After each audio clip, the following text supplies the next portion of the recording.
Welcome back. Today we're going to be discussing a somewhat controversial topic, the permissibility of abortion.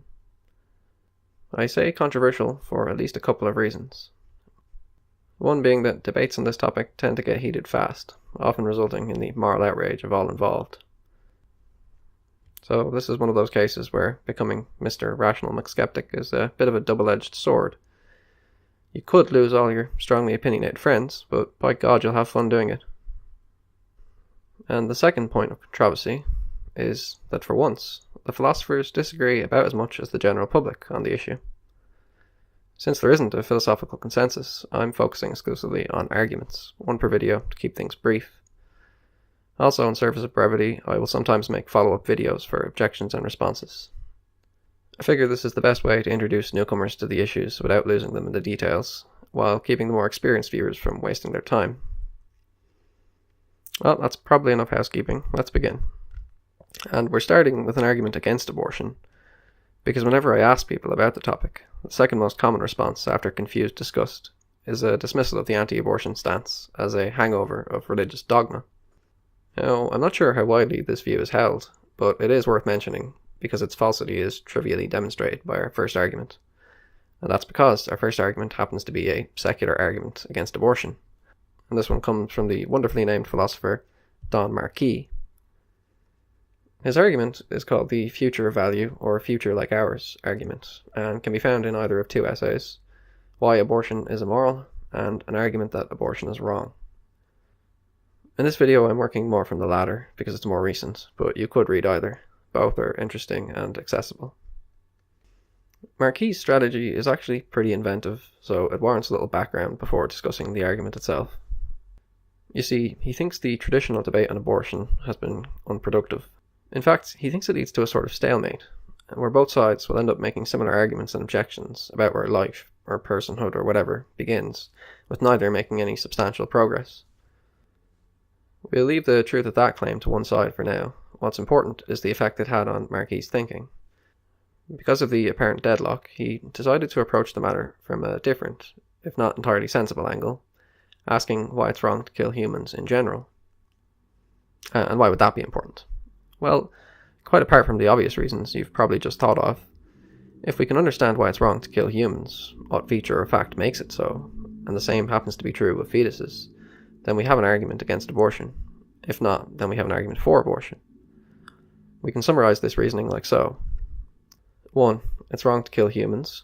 2. There must be something about humans that makes it wrong to kill them. 3. If that thing is true of fetuses too, then abortion is wrong.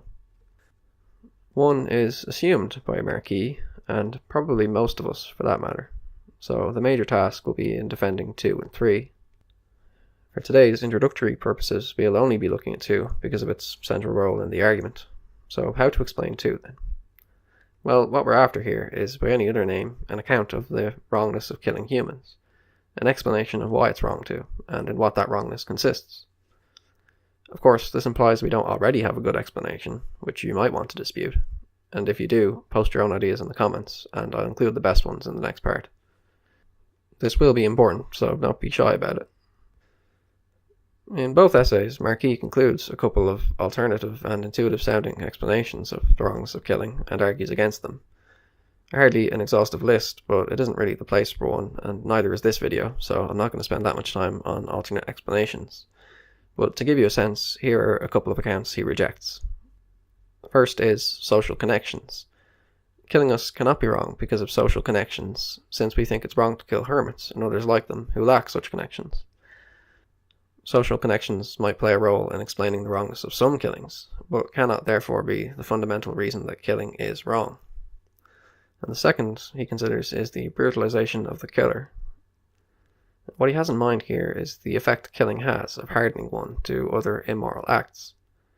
Can't use this sort of reasoning to condemn animal abuse, even though animals were not strictly moral agents.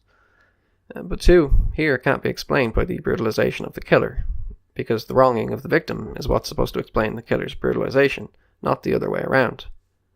I know that probably sounds confusing, but just think about it for a moment.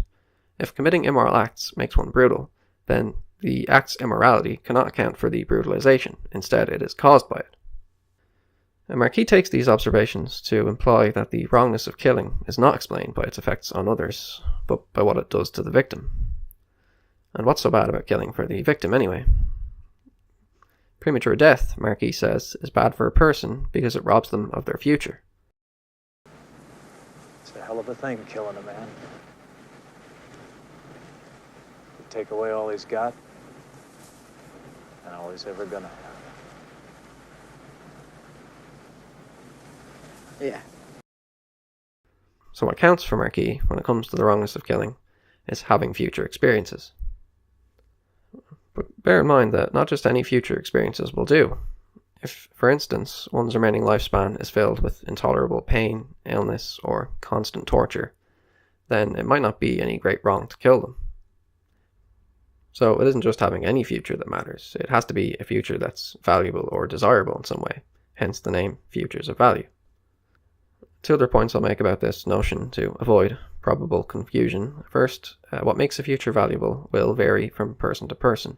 And second, it's not what one values now that makes killing them wrong, but rather what they would have valued in the future, given the chance. I really can't stress enough that Marquis does not endorse a wholesale slaughter of the depressed. To sum the foregoing, killing is wrong because it causes premature death. Premature death is unfortunate because it usually deprives one of a future of value. And an individual's future will be valuable if they will or would come to value that future. We can extrapolate this result to non-human cases, like so. Killing a non-human entity is wrong if it deprives that entity of a future reasonably like our own, assuming our futures are generally ones of relative value. Since fetuses certainly do have futures like ours, in fact, there is a particular fetus which each of us at one point had an identical future to, it follows that abortion is immoral.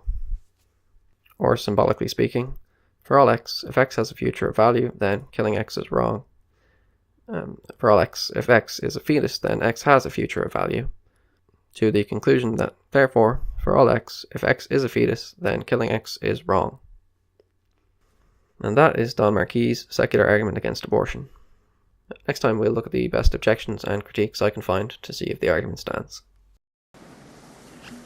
Well, I guess they had it coming.